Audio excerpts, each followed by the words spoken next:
Hello all, welcome back to Jaanu collections. ఇప్పుడు నేనైతే హడావిడిగా ఆర్డర్స్ అయితే ప్యాక్ చేస్తున్నానండి. ఆర్డర్స్ అంటే ఎక్కువ కాదండి, కొన్ని ఆర్డర్స్ అండ్ ఒక 3 శారీస్ అయితే మనకు ఆర్డర్ వచ్చాయన్నమాట. ఎస్టర్డే మనం శారీ అయితే అప్లోడ్ చేసాం కదా, బాంధని డిజైన్లో sari, lemon yellow and green colour కాంబినేషన్లో శారీ అయితే అప్లోడ్ చేసాం కదా. సో ఆ శారీ మనకి ఎస్టర్డేనే నైట్ ఆర్డర్ అయితే వచ్చేసిందండి. అండ్ అలాగే సంక్రాంతికి వస్తున్న మూవీలో ఐశ్వర్య రాజేష్ గారు వేసుకున్నటువంటి పింక్ కలర్ శారీ ఉంది కదా, గోదావరి కట్టు మీద రామచిలకవి ఆ సాంగ్లో వేసుకున్నటువంటి ఆ శారీ ఫుల్ ట్రెండింగ్లో ఉంది కదా. సో ఆ శారీస్ కూడా మనకైతే ఆర్డర్ వచ్చేసాయి అనమాట. సో ఇవి అయితే నేను త్వరగా ప్యాకింగ్ అయితే చేస్తున్నానండి.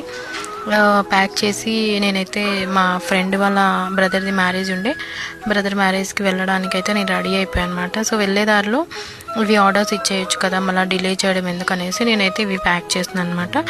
అండ్ ఇంకొక విషయం అండి, కొంతమంది అంటున్నారు శారీస్ తెస్తున్నావు అప్పుడు వెంటనే అవుట్ ఆఫ్ స్టాక్ అని పెడుతున్నావు ఎందుకని అడుగుతున్నారండి. ఎందుకు అంటే నేనైతే నాది చాలా చిన్న బిజినెస్ అండి. నేను రీసెంట్గా అయితే స్టార్ట్ చేశాను కదా. సో ఎక్కువ అయితే నేను శారీస్ అయితే తెప్పించలేదు, చిన్నగా స్టార్ట్ చేసుకుందాం అనేసి కొన్ని శారీస్ అయితే తెప్పించుకున్నాను. సో ఒకే దానిలో ఎక్కువ కలర్స్ తెప్పించాలంటే నాతోనే అవ్వదు కదండి. సో నేనైతే ఒక్కొక్క దానిలో ప్రతి ఒక్క డిజైన్ అందరికీ చూపించాలనేసి కొన్ని డిజైన్స్ అయితే తెప్పిస్తున్నాను. అందులో ఒక్కొక్క డిజైన్లో ఒక్క శారీ రావచ్చు లేదా 2 శారీస్ రావచ్చు.